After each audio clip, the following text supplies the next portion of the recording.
Alrighty. What I did, guys, took me a caliper. This is just no junky one I keep. It's all busted up. For stuff like this, I wanted the average of that. Where I marked this. You see where I scratched that in, I guess.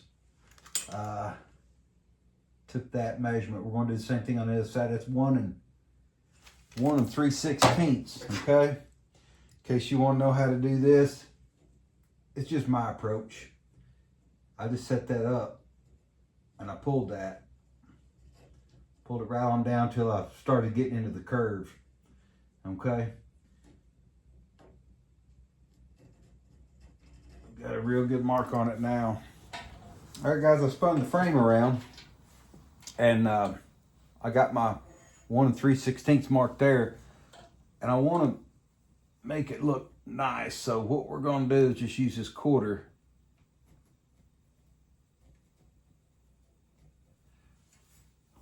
on both these, top and bottom, and that should give it a neater appearance.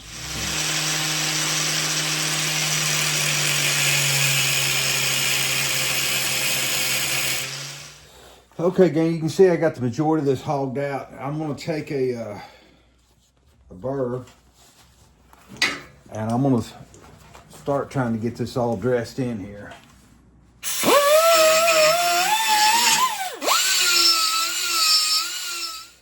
All right, gang, this is our piece. I just welded a sacrificial bolt on there so I could put it in and out as I test it.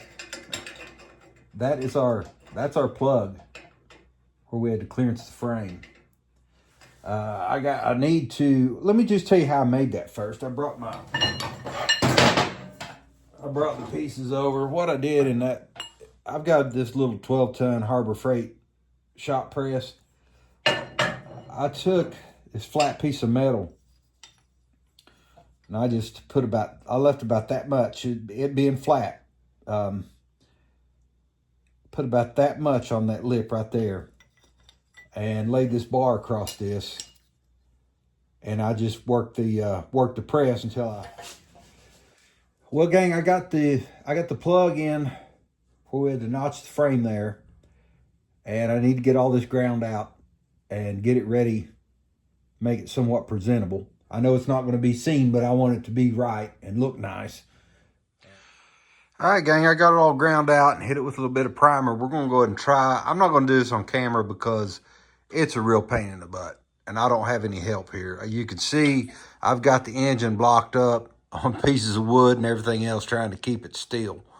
But getting this in the frame with one person, it won't help you any at all watching me do this. So I'm going to go ahead and see if I can get this engine slipped in this frame and get it upright and make a roller out of it. Okay, gang, we got the engine in there. You can see I've got this tab, and I'm not sure what it goes to yet. It's supposed to fold flat. That's been bent up. And I've got a clearance. I've got everything clearanced here from plumbing. Worked out okay, no problem. I do a lot of work with these engine mounts. And I got all those put in. You can see all that goes together, no problem. I found the dog bones, and I got these put in. I haven't cut this bolt back. I'm assuming, not sure what all goes on it. It's really long, extra long. And when that happens, I'm assuming it's for a reason. There's maybe something that bolts to that I might need. If I don't need it, I can just take a die and run those threads on down and cut it off and use it. Same thing with here. I'm thinking this has to do with the foot controls. Still got mid controls on it. I'm working on, I've got another bike with a set of forward controls that I may be able to adapt to this, because it's really gonna need them. All right, gang, we're getting our neck bearings put in.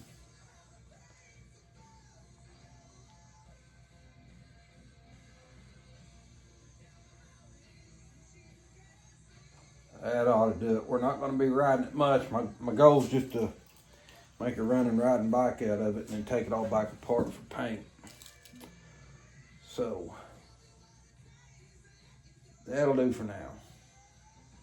I'm just gonna keep putting these little ball bearings in here, go all the way around, and it'll put her together. Again, hopefully I can do this without dropping any bearings.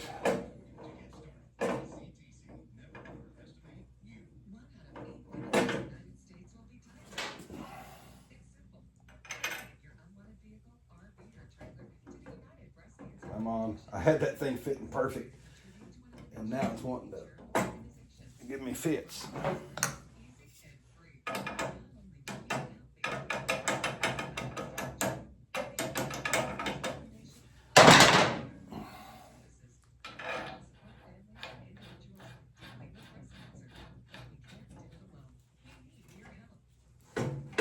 All right, very good. Okay, we're going to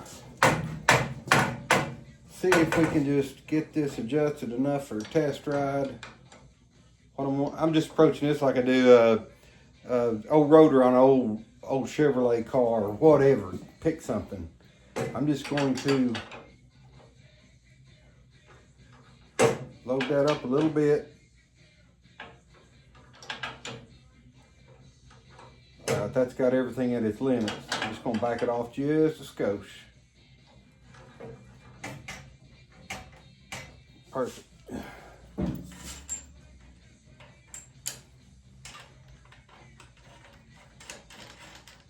That's real darn close, guys, to being ready to go. Now, yep, that looks like it.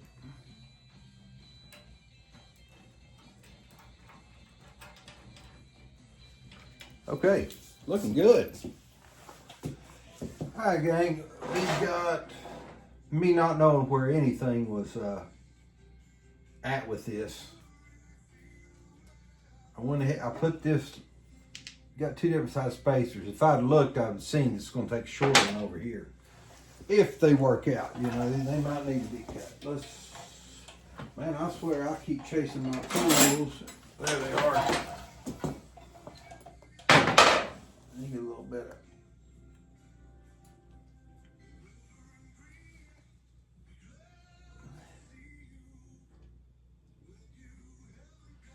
Slick it up a little bit.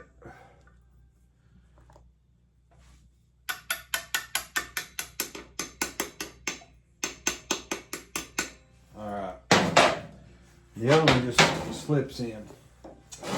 So I'm gonna run. I'm gonna set back in neutral. I'll put it first. Gang, I've been doing my measuring. I found the adjusters, and that's all there is to this setup. There's nothing else. I figured it should be something like this. I found this in my box, and I just measured them out. You know, just getting it close to centered in the frame there. And the best I can tell, I had to measure because this doesn't have one line that goes right up the center of the tire. I had to measure from here to here, which is 3/4 of an inch, and that gave me 3/8, okay? According to my estimation, I need to go over right at 3/8 of an inch. That means if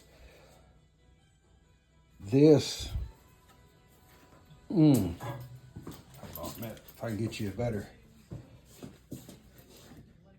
That spacer is going to take 3/8 of an inch off the end of it. Okay, I'm going to measure the other spacer and make sure I'm going to have enough left. All right, gang, I believe I've done my math right. I couldn't fit anything in there to measure it with, so I used the T gauge, and it measured 3/4 right now. Okay, if I take 3/8 off of this one to move the wheel this way, if I need 3/4 there, and I need that 3/8 put back over, that means I'm going to need about 1 1/8 of this bearing, or this wheel spacer. Okay, I'm going to be doing that tomorrow.